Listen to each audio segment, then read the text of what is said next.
Hi yours, నేను మీ doctor ఎంజెడిఎస్ career. నా topic ఇవాళ ప్రాస్టేట్ గ్రంథి పెరిగిపోవడం.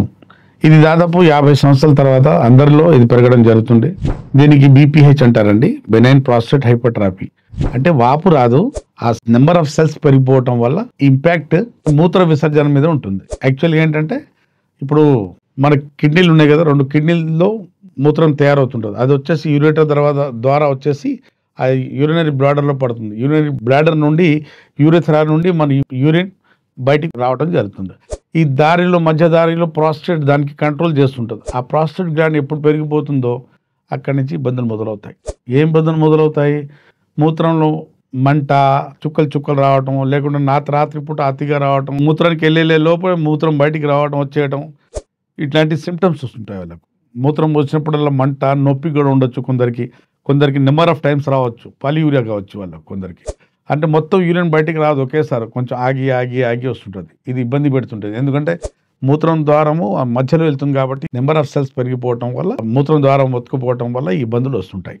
దీనికి ఆపరేషన్ చేస్తారు, సర్జరీ చేస్తారు. సర్జరీ చేసినా మళ్ళీ రావచ్చు. ఇది యునానీలో మాత్రం ఎలాంటి సైడ్ ఎఫెక్ట్ లేకుండా ప్రాస్టేట్ గ్రంథికి యునానీ మందులతో, యునానీ వలమూలికలతో దీని సైజు మళ్ళీ నార్మల్కి తెచ్చుకోవచ్చండి. బాధపడకుండా, ఏం సైడ్ ఎఫెక్ట్ లేకుండా, సర్జరీ లేకుండా, ఏం పథ్యం లేకుండా. ఇది మీరు అనుకుంటున్నారు మన మూత్రం మీద దీని ఇంపాక్ట్ ఉంటుందని. మూత్రం మీద కాదండోయ్, ఇది వచ్చేసి మన సెక్స్ మీద కూడా దీని ప్రభావం ఉంటుంది. ఏంటిదంటే వీర్యం బయటకు వస్తుంది కదా ఒకసారి సెక్స్ చేస్తే, వైట్ పిగ్మెంటేషన్. ఆ పిగ్మెంటేషన్ ఉత్పత్తిలో ఒక 40% ఈ ప్రాస్టేట్ పాత్ర కూడా ఉంటుందండి. ఈ ప్రాస్టేట్ ఎప్పుడు వాపు గురవుతుందో, అంటే ఎన్లార్జ్మెంట్ అవుతుందో, ఆ ఇంపాక్ట్ మగతనం మీద కూడా పడుతుంది. ఇలాగే యూరిన్ మీద పడింది కదా, అలాగే మగతనం మీద కూడా దాని ఇంపాక్ట్ ఉంటుంది. కాబట్టి దీనికి సర్జరీ చేయించినా కూడా మళ్ళీ పెరగొచ్చు ఇది.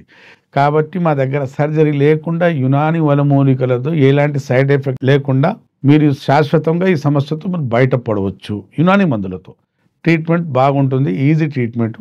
మీకు ఇట్లాంటి సమస్య ఉంటే స్క్రీన్ మీద ఉన్న నెంబర్తో మీరు నాతో కన్సల్ట్ చేయవచ్చు, లేదా నేరుగా వచ్చి నాకు కలిసి ట్రీట్మెంట్ తీసుకోవచ్చు. అప్పటి వరకు నాకు సెలవు.